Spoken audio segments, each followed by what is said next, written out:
If I get tired, I might stop a little sooner, but I kind of doubt it. I'll probably go all the way to Weberville.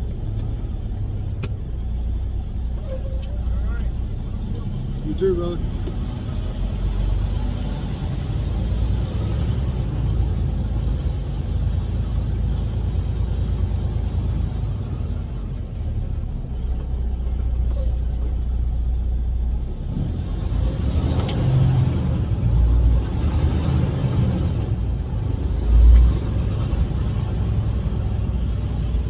It's always interesting because the computers in this thing compensate for like the load.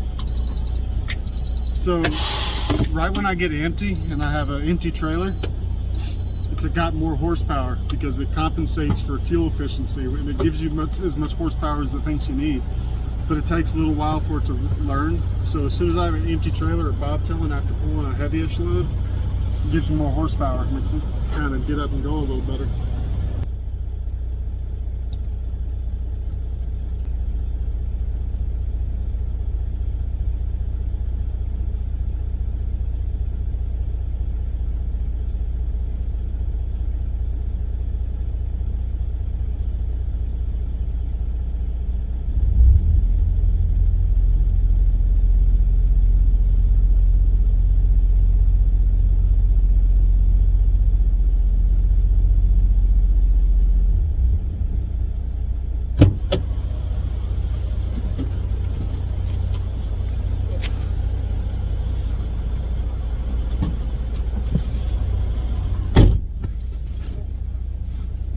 It is warmed right up in Michigan today. 52 degrees.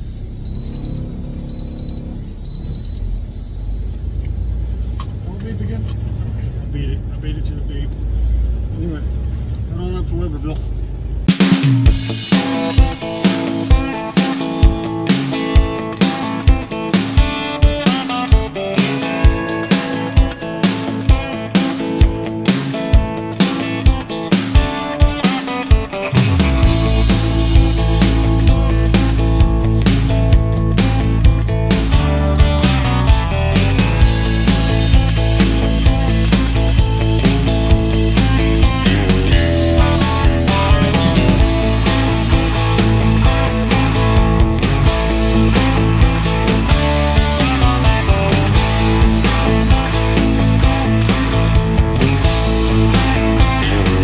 This lot is great.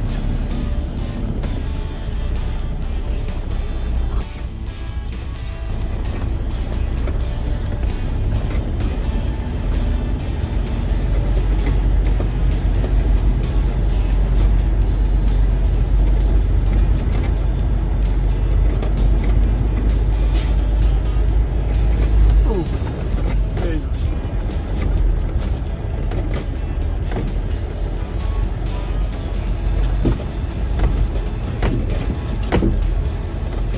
You're needing the speed bumps in this line. Keep filming somewhere, you're gonna spin.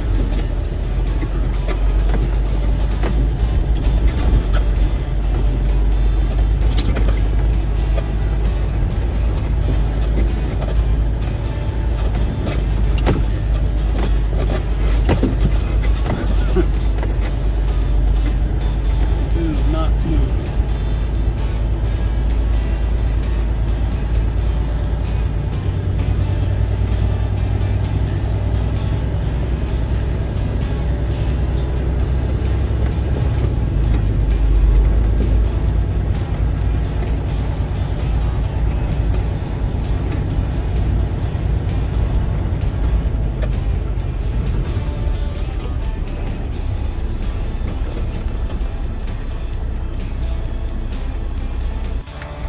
I'm going to do a little how-to here for truck drivers, for some of you young drivers. It's fresh out here. I have a nice empty lot here, but I had a conversation with a truck driver recently. I helped her get backed in, and she didn't know any of this stuff when it came to backing. So I'm going to tell you how I do backing that helps me get in the spot.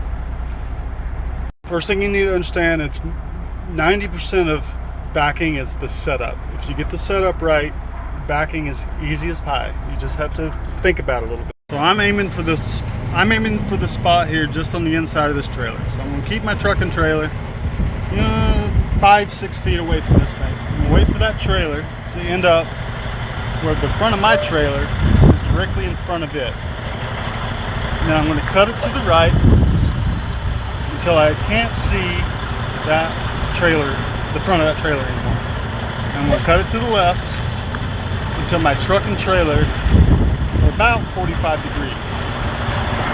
And then I'm going to put it in reverse, cut it to the right.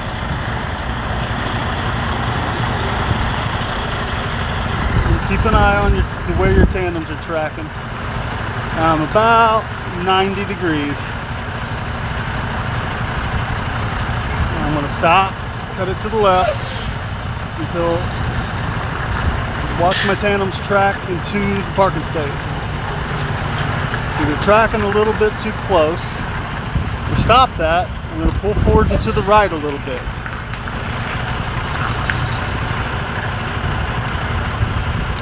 And then I'm going to go back to the left, and that should put the tandems further into the parking space. Now that my tandems are passed,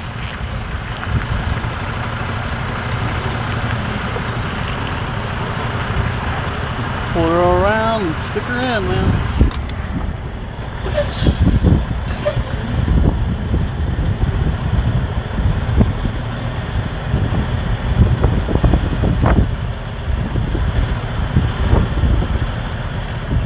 I'm a nice distance away from this other trailer.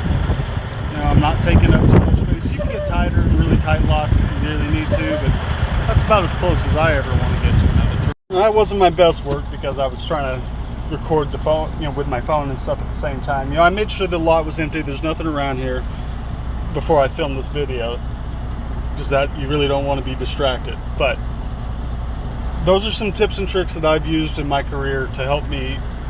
Frame of reference helps a bunch. So you use objects as a reference points, and it makes the backing a lot easier.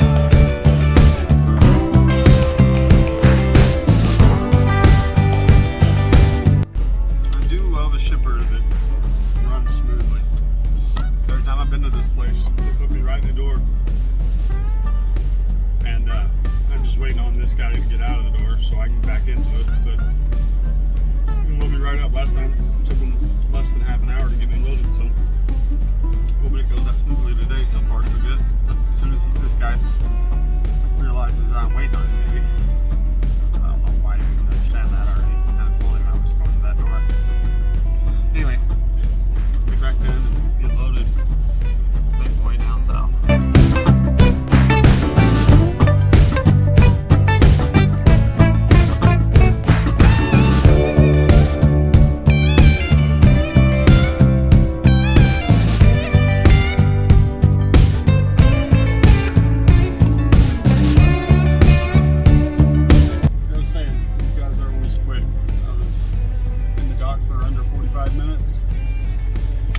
Gotta wait for my air pressure to build up, and then I can go down to Lansing and weigh this thing and then get down the road.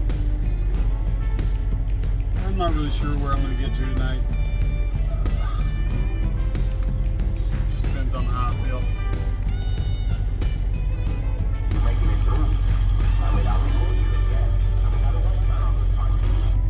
Okay. Who knows what that's about, but on the extreme end, I could maybe get to St. Roberts, Missouri. What's most likely is I'll get to like Troy. It's where I stopped last time I came from here. And I'd be getting to Troy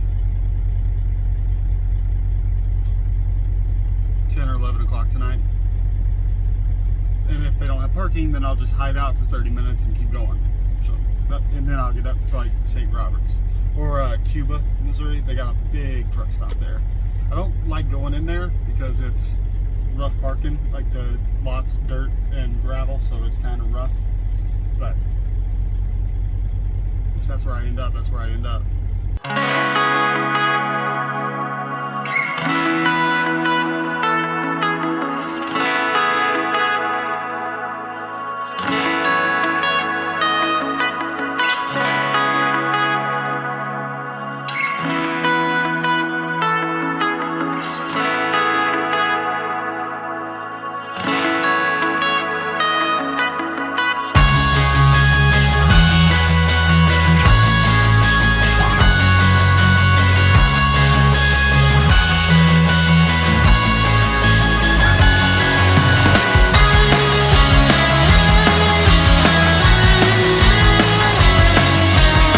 See how straight the road is. Watch my steering wheel. It's from the wind.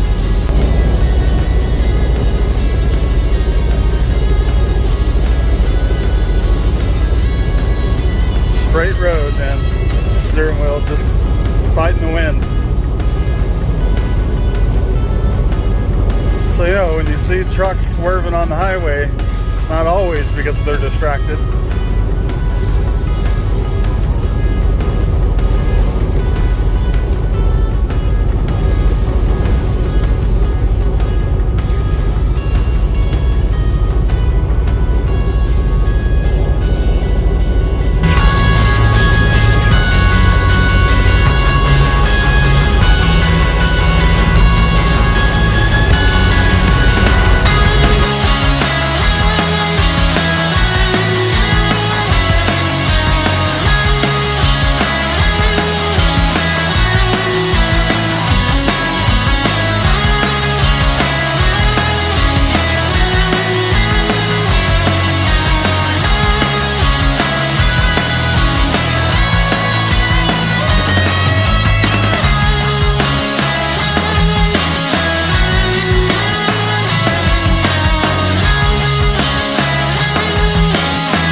I have plenty of time left on my clock.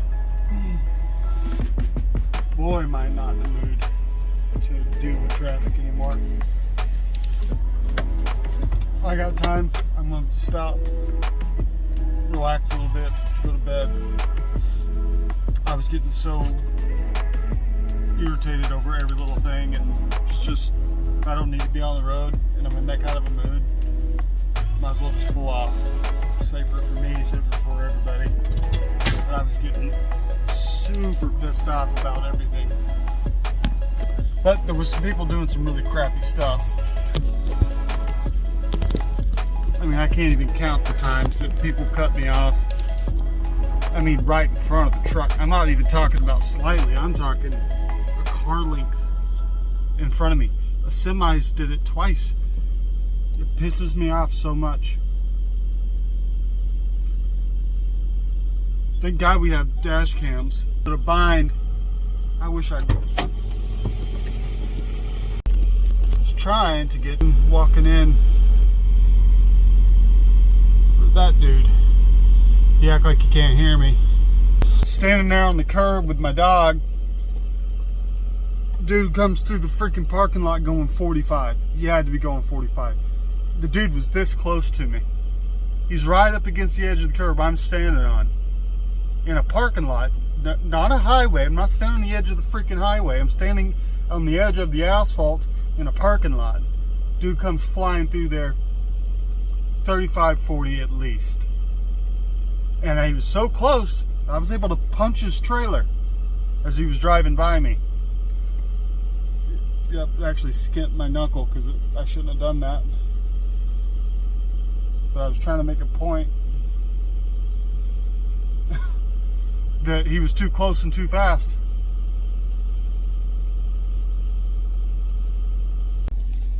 Well, I didn't take my own advice, and I walked up there to meet that dude. And I just wanted to say, hey man, you need to slow down in the parking lot. At first I asked him if he was the guy in the truck, and he's like, why? Why? It's like, because you drove past me, a foot away from me. You had to have seen me. I'm 6 foot tall, standing out there. I'm the only dude out there. You had to have seen me. And you flew by me at 30 miles an hour, less than a foot from me. It's like, this is not a highway, this is a parking lot. It's like, you need to slow down in the parking lot, you're gonna get somebody hurt. He said it just like that. He's like, where were you? It's like, I know you saw me. And he's like, you're not supposed to be there. What? It's a fucking parking lot. There are people everywhere. It's a parking lot, not a fucking highway. Slow down in the parking lot. You're gonna kill somebody.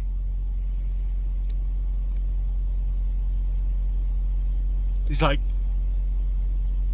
oh, I'm not the guy. I don't know who you're talking about. It wasn't me. It's like, okay, you're the only truck in here. I watched you, when he left, I watched him walk to the truck. I feel like that's a symptom of like the whole fucking world's problem. You're gonna do selfish bullshit that's dangerous and could hurt people, and when someone calls you on it, you don't have any self-reflection. You just deny having any responsibility for the incident, and then actually deny doing it. And it was a waste of my breath. The dude's not going to change. I tell you what, those truck drivers are going to have to start getting some fucking Old West justice in these parking lots, man. Somebody's going to get killed. Trucks fly through these fucking parking lots. And lo and behold, every damn time, if you ever confront them, they don't speak but broken ass English. I mean, why would they give a shit? They're not from here. You know, their families are off over fucking seas somewhere. So they don't ever see their kids again anyway. They don't give a fuck if we see ours.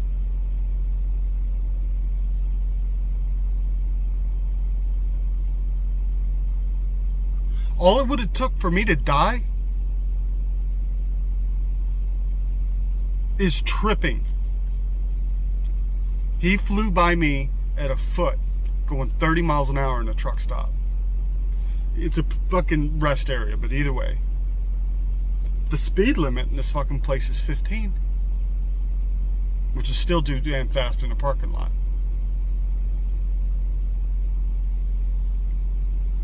But he flew by me so close that all I would have had to do is make one misstep. I wouldn't even have to fall down, just trip a little and have to try to catch myself. Dead. He didn't want to talk about it. He wanted us to blame me for him speeding.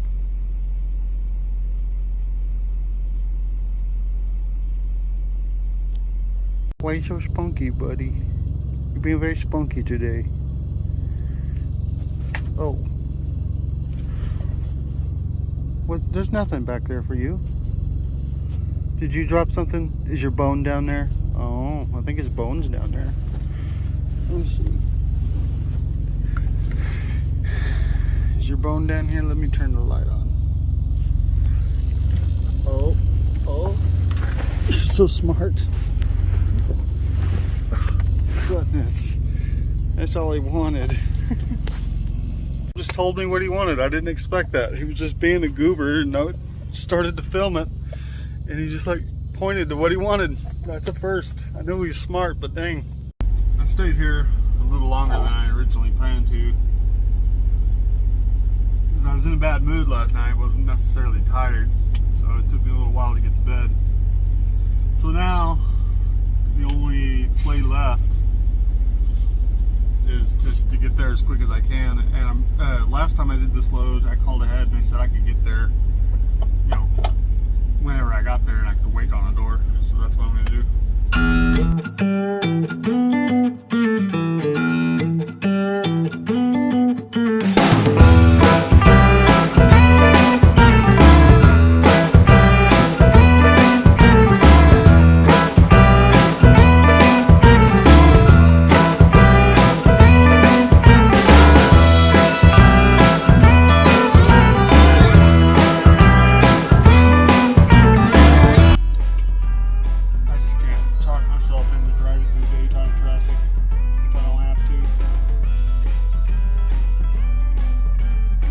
Sit here for about 6-7 hours. Try to catch a nap. Probably won't happen,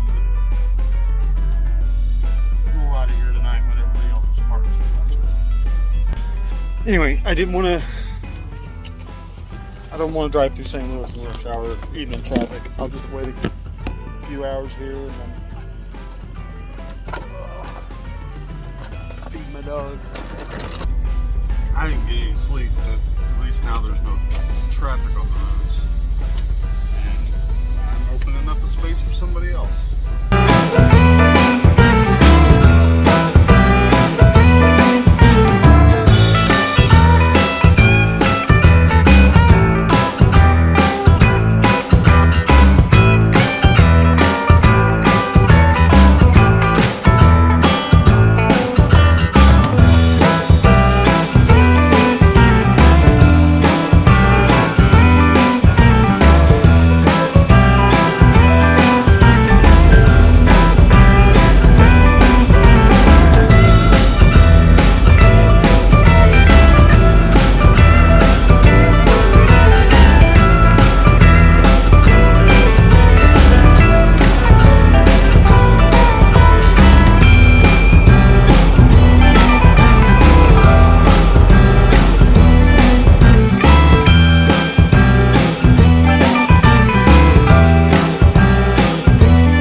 To shut down there in like 45 minutes down the road because I was just not good. So I shut down there for like an hour and a half and got here 10 minutes before my appointment with 6 minutes left on my clock. So, but I made it. I'm on time. Put me right in the dock. So, works for me.